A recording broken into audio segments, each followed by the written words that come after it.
12の鬼神に言う。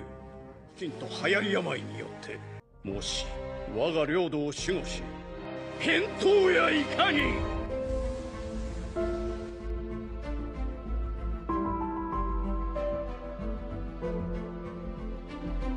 Halo teman-teman, bagaimana kabarnya? Semoga kalian sehat ya.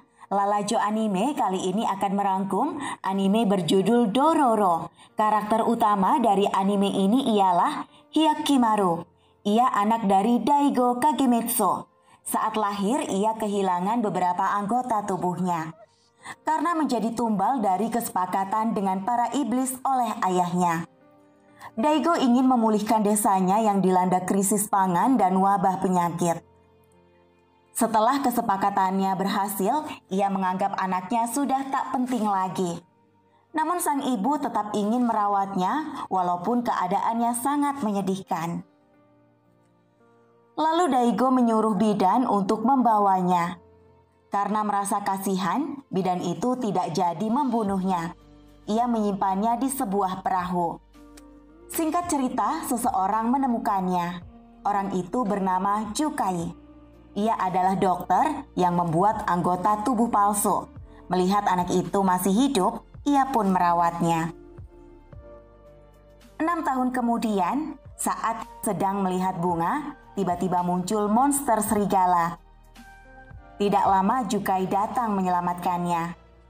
Jukai mengajarinya teknik berpedang agar bisa menjadi kuat untuk bertahan hidup. Ia berlatih sangat keras agar bisa mengalahkan para monster. Namun setelah mengalahkan salah satu monster, ia merasa kesakitan. Tiba-tiba kaki kanan manusianya kembali. Saat bersamaan, salah satu patung iblis tersambar petir sampai terbelah. Jukai mengetahui itu adalah akibat dari kesepakatan dengan para iblis. Karena merasa khawatir, ia membuatkan pedang di kedua tangannya. Disinilah awal dari Hyakimaru berkelana untuk mengalahkan para monster dan mengambil kembali semua yang menjadi miliknya. Scene berpindah saat Hyakimaru sampai di jembatan. Ia melihat monster yang akan menelan anak tersebut. Lalu dengan memanfaatkan robohnya jembatan, monster itu pun hancur. Setelah itu, tiba-tiba wajahnya kembali. Anak itu bernama Dororo. Dia hidup sendirian, ayahnya sudah meninggal. Diserang para samurai, lalu ibunya meninggal karena kelaparan. Melihat kekurangan pada Hyakimaru, ia pun berniat membantunya berkelana. Oke, di sini dijelaskan Hyakimaru tidak bisa melihat wujud atau mendengar Dororo. Namun, ia bisa melihat api jiwa dengan warnanya. Karena warna jiwa Dororo tidak menunjukkan bahaya, jadi dia membiarkan berada di dekatnya. Keesokan hari saat cuaca hujan, mereka bertemu dengan wanita bernama Asoshi. Ia selalu datang ke kuil itu untuk mendoakan kakaknya. Di dalam hutan, mereka melihat banyak orang yang sudah terbunuh. Tiba-tiba, seorang pria menyerang dengan pedang yang terkutuk. Saat pertarungan sampai di tepi jurang, pria itu memojokkannya. Namun serangan bisa ditahan. Lalu si pria menjatuhkan diri ke jurang. Dororo berniat mengambil kaki Hyakimaru. Namun saat memegang pedang itu, ia dikendalikan oleh pedang tersebut sampai membawanya ke sebuah desa.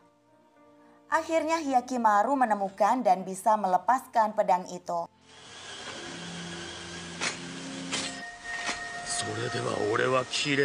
Pria yang tadi mengambil kembali pedang itu, namun ia bisa dikalahkan.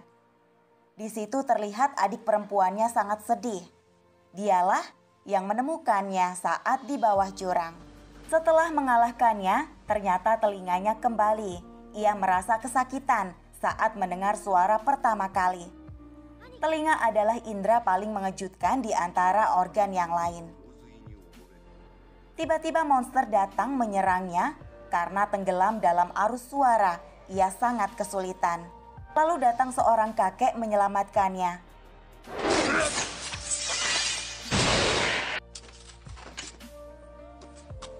Kakek itu menyarankan untuk mencari obat, namun sedang terjadi peperangan. Terlalu berbahaya, itu sama saja bunuh diri.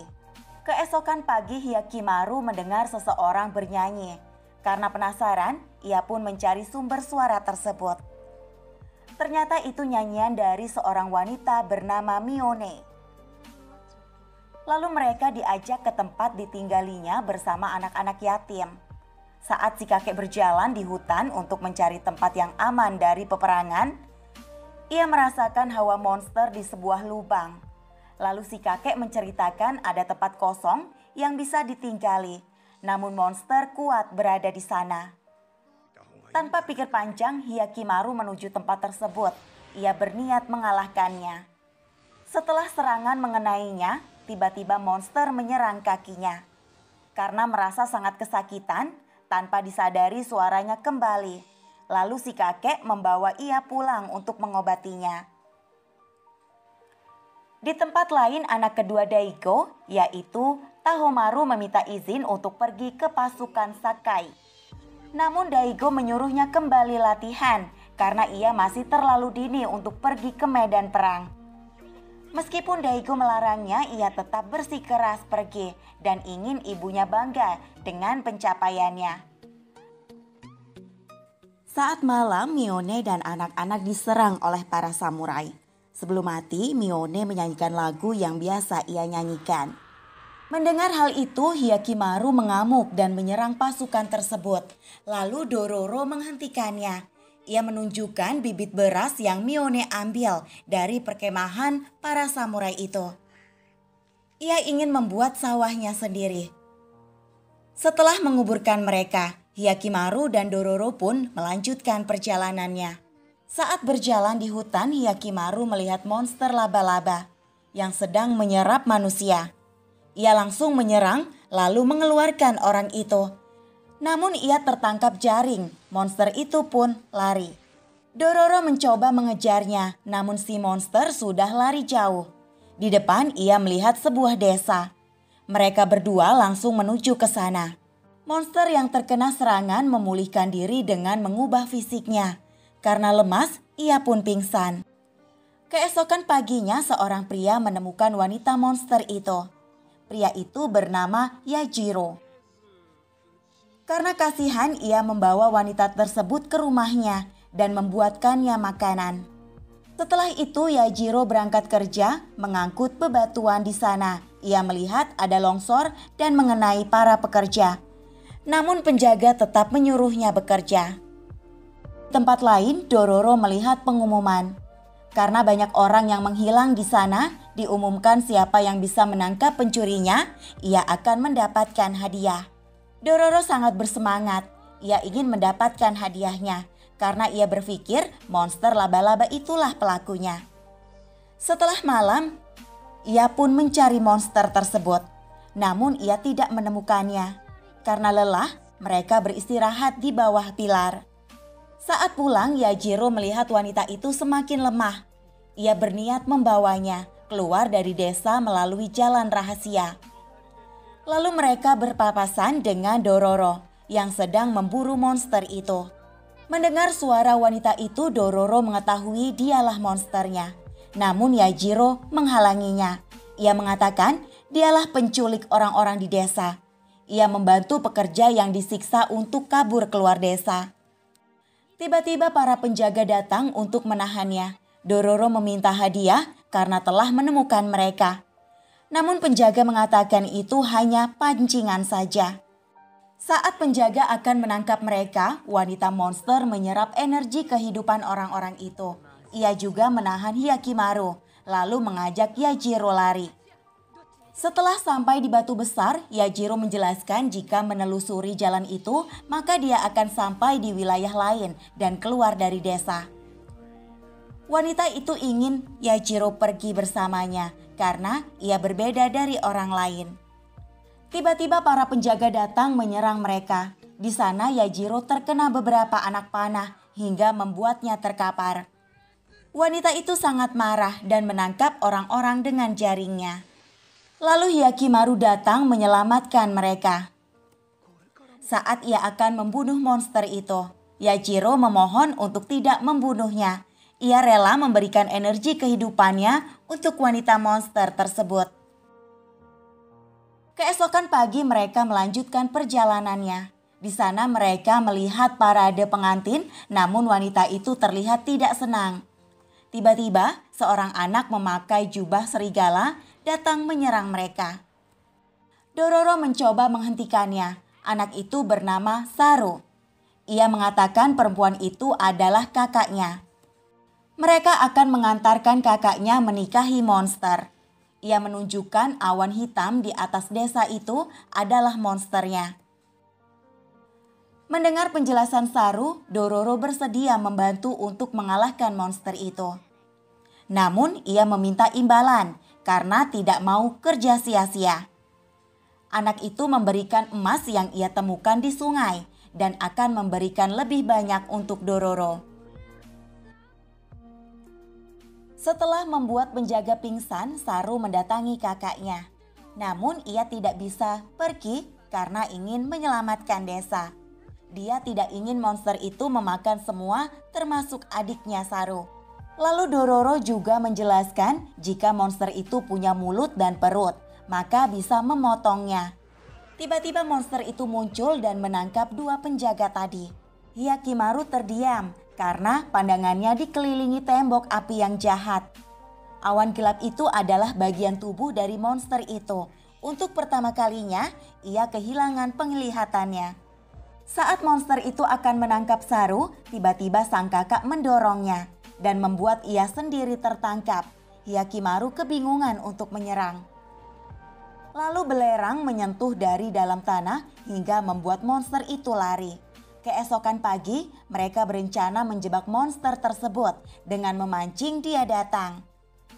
Setelah monster muncul, Dororo langsung memancingnya menuju tanah yang terdapat belerang. Di atas tebing, Saru menembakkan panah api sehingga memicu ledakan di dalam tanah. Dororo merasa rencananya hanya sia-sia karena ledakannya tidak mempan terhadap monster itu. Hyakimaru datang dengan menggunakan panah untuk membuat suara. Dia bisa menyerang mata kanannya. Namun sang monster bangkit kembali. Dororo meloncat ke atas kepalanya untuk membuat suara. Namun ia terkena bebatuan dan membuatnya pingsan. Hyakimaru berniat memanggil monster dengan teriakannya. Lalu monster itu datang menyerang. Di sana ia bisa menyerang mata satunya lagi, sehingga membuatnya terbakar oleh sinar matahari. Tiba-tiba kepala satunya lagi muncul menangkap Hyakimaru. Ia menebas dari dalam dan monster itu pun lenyap. Setelah mengalahkan monster tersebut, indera penciumannya pun kembali. Lalu melanjutkan lagi perjalanan. Tiba-tiba Dororo merasa pusing lalu pingsan. Hyakimaru mencoba bicara pada seorang petani, namun ia mengabaikannya. Saat mereka beristirahat di bawah pohon, seorang biarawati lewat dan membawa Dororo untuk merawatnya. Di sana ia teringat dengan ayah dan ibunya. Mereka dikhianati oleh Itachi. Ia adalah teman dari kelompok ayahnya. Itachi memilih bergabung dengan para samurai untuk bisa bertahan hidup. Setelah 3 hari dirawat, ia pun sehat kembali dan mulai melanjutkan perjalanannya lagi.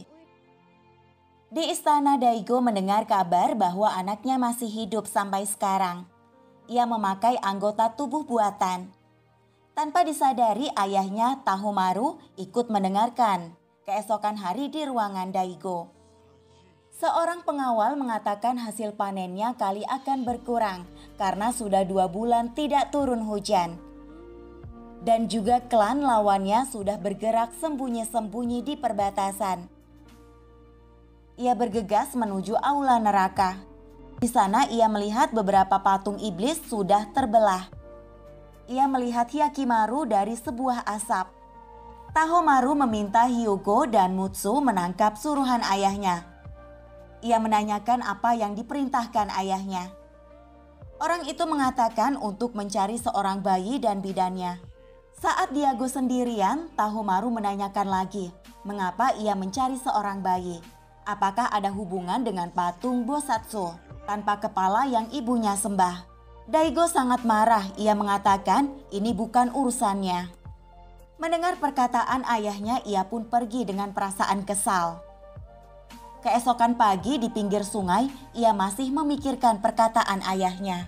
Lalu ia melihat orang-orang berkumpul di desa. Mereka meminta tolong bahwa ada monster di dalam sungai. Ia pun berniat membasmi monster tersebut dan ditemani 2 pengawalnya. Saat di perahu tiba-tiba muncul monster kepiting. Tahumaru bisa melancarkan beberapa serangan. Namun monster itu masuk ke dalam air dan menyerang dari dalam.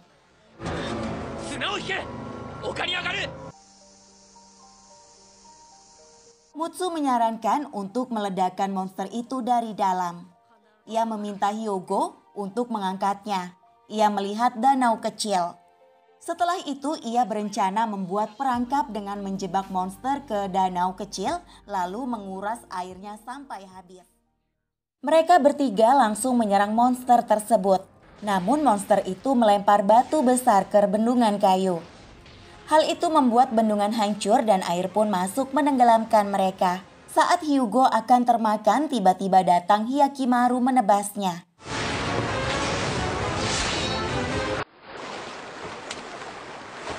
Setelah itu, Tahomaru berterima kasih kepada mereka.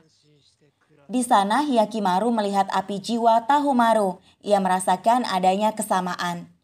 Saat sampai di tanah Daigo, mereka melihat pertunjukan lalu bertemu dengan si kakek. Ia mengatakan di atas gunung kecil itu, iblis yang dikalahkan diabadikan di sana. Lalu ia berniat memeriksanya. Di jalan mereka mendengar pembicaraan orang desa yang membicarakan kutukan Banmon. Karena penasaran, mereka berdua langsung ke tempat tersebut. Di sana terdapat tembok tinggi yang dikutuk para Kishin. Singkat cerita, malam pun tiba. Lalu banyak roh rubah muncul, itu adalah monster Banmon yang diceritakan. Lalu ia bertemu dengan Daigo ayahnya. Namun ia menganggapnya sebagai anak setengah iblis dan menyuruh pasukan untuk membunuhnya. Karena tidak bisa membunuh manusia, ia memilih untuk lari. Keesokan harinya di istana Daigo, Tahomaru merasa kesal mendengar yang terjadi 16 tahun lalu. Karena orang tua mereka telah mengorbankan kakaknya. Tiba-tiba Hyakimaru mendatangi istana. Namun ia diusir oleh pasukan.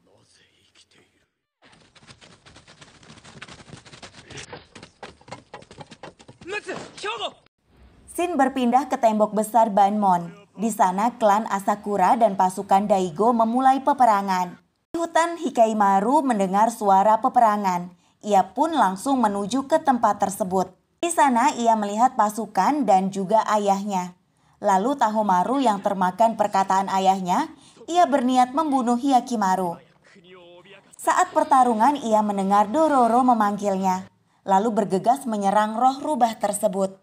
Sang ibu datang untuk meminta maaf karena tidak bisa menyelamatkannya. Ia tidak ingin anaknya menderita sendirian. Sebagai gantinya, ia mengorbankan dirinya. Tiba-tiba tembok Baimon hancur. Lalu Daigo menyuruh para pasukan mundur.